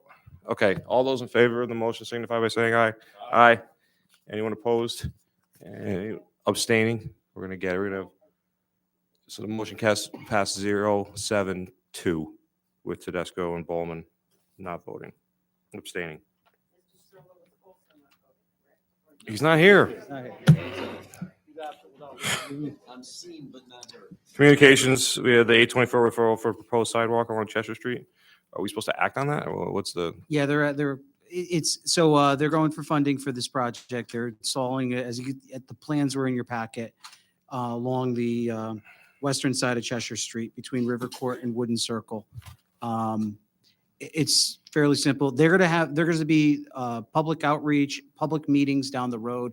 They need this for funding purposes, a consistency with the plan of conservation development. So I have a motion. I don't know if you want to look at it, or do you want to? I've seen it. I mean, I looked at it. Anytime you're adding sidewalks, that's a good thing. And it's also, Merritt is the one who looked at this and proposed it. And Correct. I trust him. So unless anyone else doesn't want to vote on the motion, I mean, it's a sidewalk. We're adding sidewalks. The town is going to get money to add sidewalks onto Yeah. this because of, I assume, Quinnipiac Park. Well, I was just going to say it connects more of the neighborhoods to Quinnipiac Park. Yeah. So. Let's hear the motion. Please. Motion to approve request for CGS 824 referral proposed sidewalk connection along Chester Street pursuant to Section 824 of the General State Statutes for the construction sidewalk along the western side of Chester Street between Riverview Court and Wooden Circle. The approval is based on the plans titled Sidewalk Improvements on Chester Street prepared by Barton LaJudas dated 11/9/22. Commission finds that the 824 referral is consistent with the goals and objectives of the 2016 Plan of Conservation Development. Move Mr. Talley, seconded by Mr. Mercado. Any discussion on the motion? Always nice to see sidewalks being added, especially around town parks. All those in favor of the motion signify by saying aye. Aye. Anyone opposed? Anyone abstaining? Motion carries unanimously. All right. I don't care either way. What do you guys feel about Jack's Farm? We don't have to vote on it. We can vote on it. The Jack's Farm. Why wouldn't we? I'm in favor of voting, having the vote tonight. Unless somebody told me we got some new information or stuff. The new information we did get seemed promising to me. It seems like they've done almost everything that we've asked for. The only question I would have is, are we supposed to pick which plan So, we? so maybe for the motion of special permit, that I referred to the title block on that plan and asked that that be added to the final plans for the placement of the fence. So that would be the site plan rendering. We have an alternate 1 and an alternate 2. I mean, It'd be I think one. it's up to alternate 1 and of Actually, the motion. The first question to the commission, which placement do you like? Do you like it on the berm or do you like it in the back for the fence? On the berm. Okay, so then alternate 1 would be the one which will be incorporated in the final plans. That's the 8-foot fence. That's the 8-foot fence. That's the other thing that would be clarified. I left that a blank line on on the height of the fence in the motion. It's not listed as alternate 1. That's, Yeah, There's alternate 2 and then nothing. That says alternate. it's it's just, alternate 2 and nothing. there's the plan and alternate 2. So it'd be the site plan. Site plan rendering. Okay, let's hear the motion. Motion to approve petition for a zone change map on behalf of Jack's Farm Housing LLC petitioner. Applicants requesting to place the subject property 1538 South Main Street in the AH overlay zone located at 1538 South Main Street, Assessors Map 91, lots 167 and 167-1, Zone R40AH. Approval is per plans provided by the applicant titled Zoning Map Amendment, Jack's Farm, Affordable Housing Development, 1538 South Main Street, Cheshire, Connecticut, prepared by SLR with a revision date of 11/7/22. And actually, that should be, I'm sorry, the revision date should be, no, that's the right one for the zone change. The commission finds that the proposed zone change is consistent with the goals and objectives of the 2016 Plan of Conservation Development. In accordance with Section 44A of the zoning regulations, the commission makes the following findings. 1, the subject properties qualify for the zone change pursuant to 44A 3.1. The subject properties are located within a zone R20. The subject properties have a total of 399.8 linear feet of frontage along South Main Street. Subject properties are located along a frontage of South Main Street, Connecticut Route 10. Subject properties are served by public water and public sewer. Subject properties are a total area of 5.43 acres, meeting the minimum lot area requirements by the regulations. The applicant and the petition fully complied with the submittal requirements, procedures of an Affordable Housing Act zone change petition per Section 44A of the zoning regulations. The proposed zone change is consistent with the goals and objectives of the 2016 Plan of Conservation Development, particularly with the goal to attract moderately priced housing to meet the needs of residents, moderate incomes, including teachers, young adults, and senior citizens. 4, that the current supply of affordable housing within the town of Cheshire and the central Naugatuck Valley planning region is inadequate. There's a clear and substantial need for the creation of new affordable housing in Cheshire, particularly in the moderate price category that 44A seeks to address. The proposed zone change will help alleviate some of the documented need. 5, Section 44A 5.1 of the zoning regulations provide that the commission shall approve a petition to create affordable housing unless it finds the following: denial of the petition is required to protect substantial public interest in health, safety, or other matters which the commission may legally consider. Such substantial public health interests clearly outweigh the need for affordable housing, and as such substantial public interest cannot be otherwise protected, or the petition would locate affordable housing in an area which is zoned for industrial use and which does not permit residential uses, or the petition does not propose an affordable housing development as defined by 44A 2.2 of the regulations, or the petitioner does not meet the qualifying standards per Section 44A 3. Therefore, the denial of the petition would not be required to protect any substantial interests in health, safety, or other matters which the commission may legally consider as per the record for this application. There are no substantial public interests implicated by the proposed zone change clearly outweigh the need for affordable housing in Cheshire, and the subject property is not zoned for industrial use. 6, The petition proposes an affordable housing development as defined by Section 44A2 of the regulations and therefore is in compliance with the applicable zoning regulations. The commission hereby approves the application for a zone change as per plans titled Zoning Map Amendment, Jack's Farm Affordable Housing Development, 1538 South Main Street, prepared by SLR with a revision date of 11/7/22. The effective date for the change is Monday, January 30th, 2023. Move staff forward. Well, Mr. Dawson, second by Mr. Kaderis, right? Ms. Kaderis. All right, discussion on this motion. This is just for the text change, correct? Zone change. Zone Zone change, change. correct. Yep. I think this is a good application. I think it's a meaningful, affordable housing application, and it'll give a lot of people, it'll give some additional people a chance to live in the Cheshire. So I think it's a good application. I agree with Mr. Tedesco. That was well put. Anyone else? Any discussion? Next one, yeah. Mr. Kaderis. Yeah, I also want to make it clear that I'll be tending to vote in favor of it, but in no shape or way did I feel that our hands were tied. I think the application stands on its own merit. It was a good application, and I would have likely approved it without that.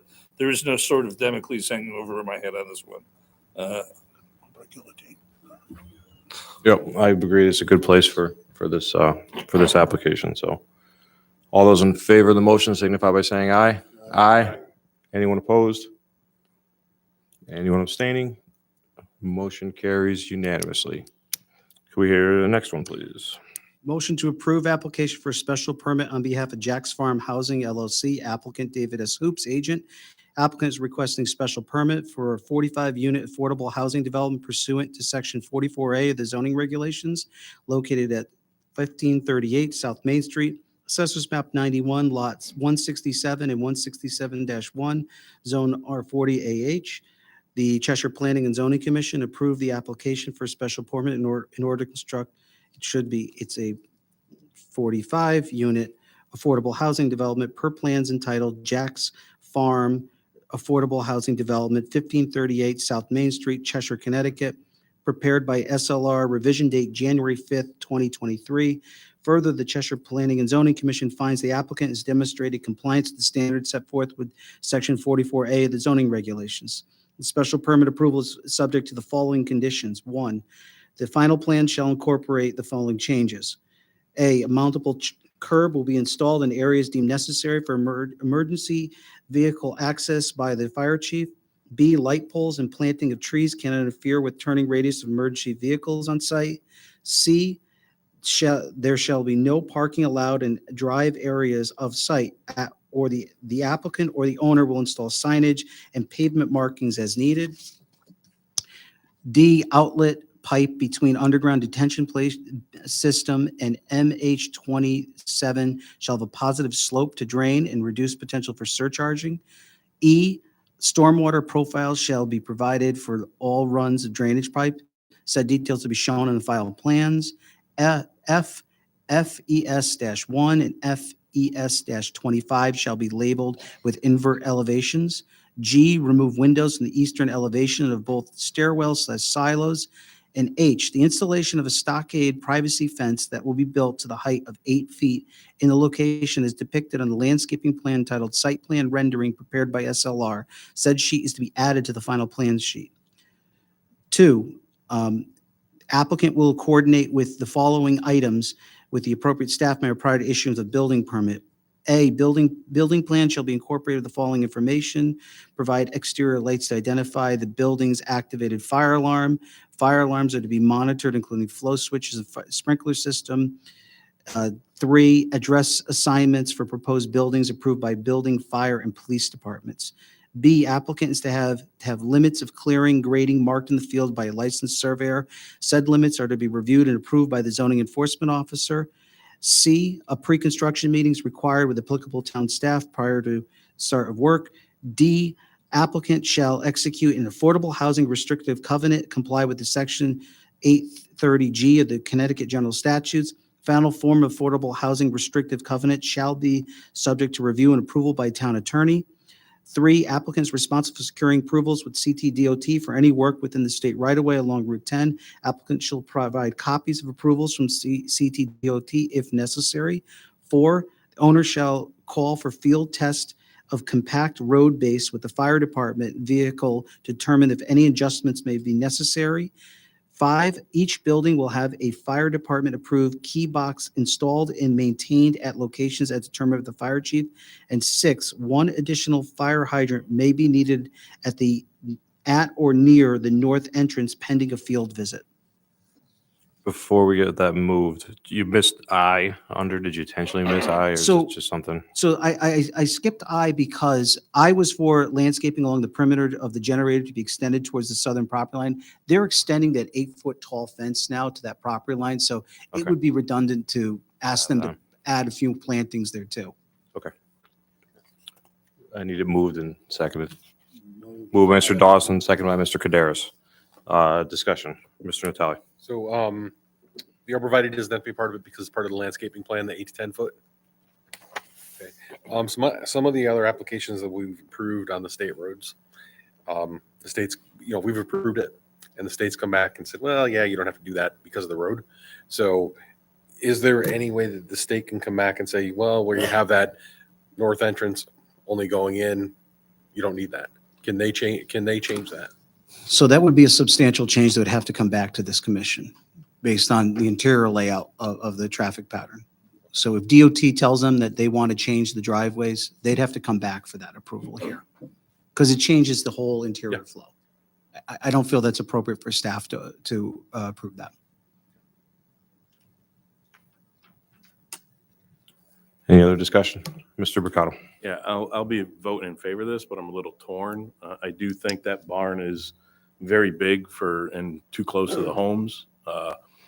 I wish the housing authority had come to us and did like a pre-approval that we have so we could sit down and look at these plans ahead of time.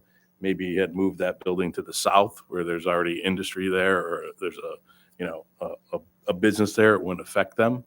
Actually, it'd probably help in lighting. Like I said, I'll be voting yes for this. So I do feel for the people that live back there. I think this is going to adversely affect the value of their homes. It's going to cut down on the vision of the sunset there. That's a tall building, a huge building for that area.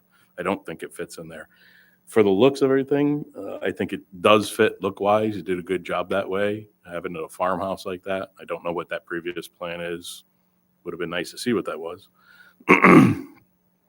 What I also like to say is to the housing authority is besides coming for pre-approval so we can look over these and maybe throw some ideas out so we don't upset our residents as much, is I also would like you guys to look at or think of talking to the state, talking to our state representatives, talking to our state senators, and see if you can get a bill passed or bring something up to the state where we get 5 or 10% of the affordable housing units to be earmarked for people that are from Cheshire, work in Cheshire, want to stay in Cheshire. I know it's not the law now, but try to change it. It'll be better. You'll have a better shot of getting more of these in town and having more affordable housing. Do that.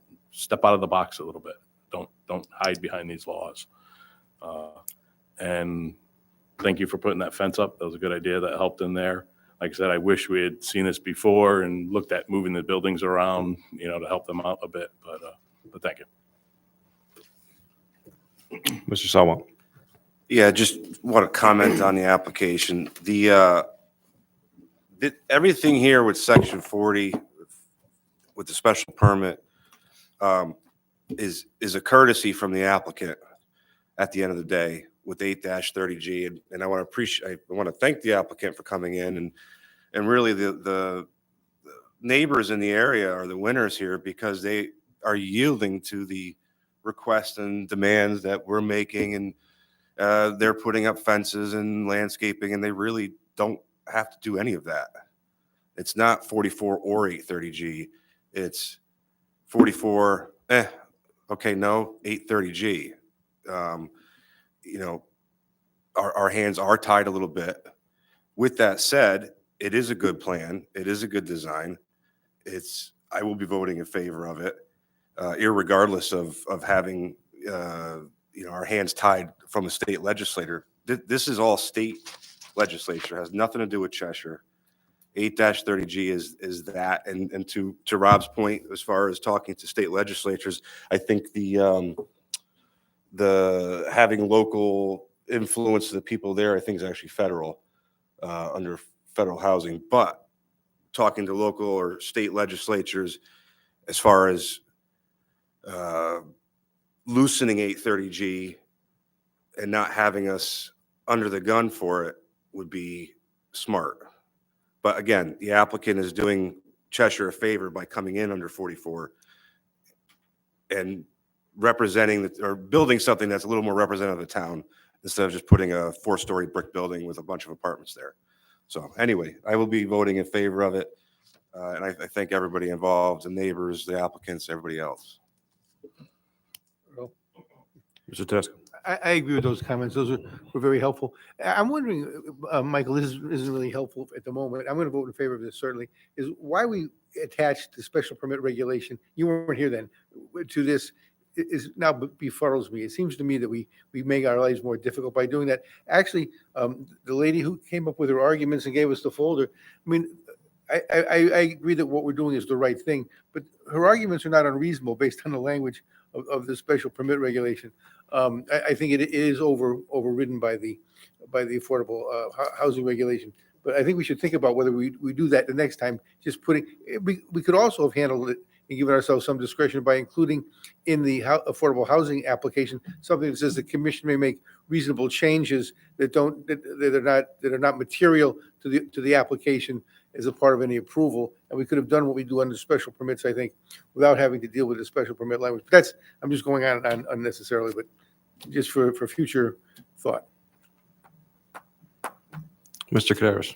Yeah, I intend to vote in favor of it. As I said, I think the application succeeds on its own merits. But on two particular issues that came up, on public safety, there was no evidence put in front of us that in any way that public safety is affected by this application. And there was also no credible evidence put in front of us that it would negatively impact the neighbors' values of their homes. Anyone else? I think it's all been said. Yeah, and obviously we all feel for everyone in the area. It's something that that Cheshire needs. I think they did a good job listening to our and the neighbors' concerns and changing this plan many a time. So thank you guys for that. And I also will be in voting in favor of this. So with that, all those in favor signify by saying aye. Aye. Aye. Anyone opposed? Anyone abstaining? Motion carries unanimously. Thank you. Oh God, application for special permit for I hope she's not still here, for the in-law apartment. Okay, good, she went home, but do we have a motion for that? Motion to approve application for special permit of Lillian Tellefson, owner applicant pursuant to section 30.5 of the zoning regulations for the construction of accessory apartment per plan submitted located at 145 South Meriden Road, Assessors Map 59, Lot 87, Zone R40. The approval is based on plans provided the applicant titled 145 South Meriden Road, Cheshire, Connecticut 06410, L. Tellefson. I'm sorry, Lillian. Dated December 6, 2022, and further, the Cheshire Planning and Zoning Commission finds the applicant demonstrated compliance with section 30.5 of the Cheshire zoning regulations. Move Mr. Dawson, second by Mr. Caderas. Any discussion on this motion? I have a comment. Yep, Mr. Bowman. And I say it every time this comes. I know in we front do. of us. Is there any way that we can change this regulation to make this administratively handled instead of? I thought we did. I honestly thought there was something that we did that, because We talked about it, we never did it. every, How many times it comes up or how often it repeats. Yeah. The 5 years, you don't have to come back up for the 5 years. But I mean, if they meet the regulations, what are we going to say in a public hearing, or what is the neighbor going to say in a public hearing if they meet the regulations? Just let them do it. So one or two options maybe is change your regs to either say by site plan or give it to, or the zoning officer signs off on them.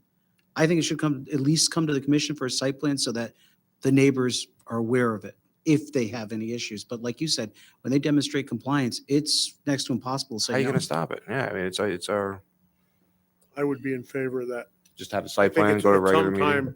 time in the near future, we need to look at all our regulations.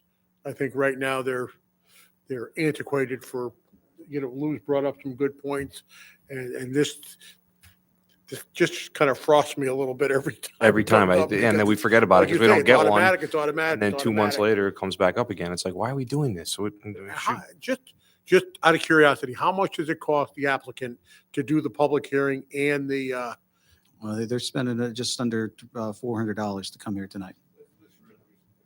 It's a waste. It was in the paper. I think it was like over 700. They pay for Well, it. their fees are supposed to pay for our advertisements within the Record Journal. we That's the really? intention of taking fees.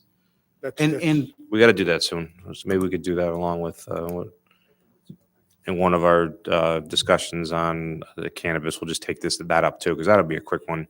Just get it done out of the way. If we got to do a public hearing, let's do a public hearing. But whatever we got to do, let's do it. $735. All right, all those in favor of the motion signify by saying aye. Aye. Anyone opposed? Anyone abstaining? Motion carries unanimous. Okay, along with that thing about changing the rules, when we go to election officers, I don't mind doing it, but how come we're the only commission that does this once a year? How come the town council doesn't do it and they're, after as far as I know, it's 2 years and that's what it is. No, I don't think the Board of Ed does it that way. I mean, I don't understand. your bylaws, I believe, require annual elections. No, it's just your bylaws. I mean, you can just change your bylaws to say every 2 years or election years when you have election officers, when the larger group goes up for reelection. Okay. No, this is yours. This is entirely yours. And it does not go through a public hearing process if you want to update your bylaws. Okay. What's that? Someone nominate Mr. Kaderis for chairman.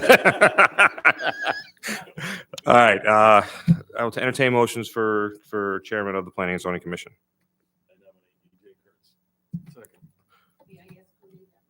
Mr. Bricado, seconded by Mr. Natale. Are there any other nominations? Are there any other nominations? Are there any other nominations? Move to close nomination. Moved, seconded. I don't know who's second. Mr. Natale.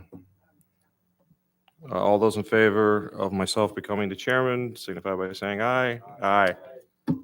Anyone opposed? Anyone abstain? Thank you all. Can I get a motion for a vice chairman of the Planning and Zoning Commission?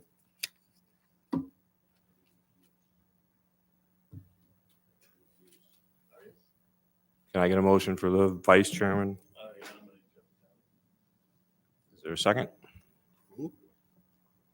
Second. Second by Mr. Bowman. Are there any other nominations? Mr. Natale. Are there any other nominations? Are there any other nominations? Move to close nomination. Moved, seconded by Mr. Kaderis. All those in favor of Mr. Natale? I think I'm doing this wrong too, because I should be voting on that, but whatever. Yeah.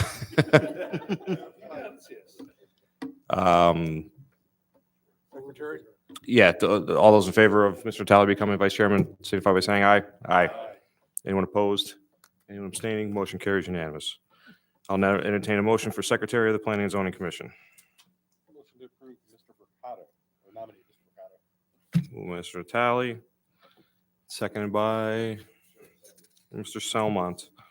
Are there any other nominations? Are there any other nominations? Are there any other nominations? Move to close nomination. Moved and seconded by Mr. Kaderis. Move Mr. Bowman, seconded by Mr. Kaderis. All those in favor of Mr. Mr. Mercado becoming secretary, signify by saying aye. Aye. Anyone opposed? Anyone abstaining? Motion carries unanimously. Thank you, everyone. Let's adjourn. Regular public hearing, moved by Mr. Bowman, seconded by Mr. Kaderis. All those in favor? Aye. Don't leave. We got to do one thing. I'd like to call to order the Aquifer Protection By the way, meeting. can we, I got to call one more meeting. I'd like to call to order the Aquifer Protection meeting for January 9th, 2023. The only order of business tonight is to elect the officers. Can I get a motion to elect the same officers from the Planning and Zoning Commission to take over the Aquifer Protection Agency that never meets anyways? Moved by Mr. Tedesco, seconded by Mr. Selma. Any discussion on this? All those in favor signify by saying aye. Aye. Anyone opposed? Anyone abstaining? Motion carries unanimously. Thank you. Can I get a motion to adjourn I'm sorry. The meeting dates were approved last meeting along with the one meeting that we had before. Yeah, we did the last meeting. We did everything except the election of officers because we didn't have the election of officers on the agenda. Sorry. So move to close the Aquifer Protection by Mr. Bowman and Mr. Kaderis. Second by Mr. Kaderis. All those in favor? Aye. Sorry, I hate.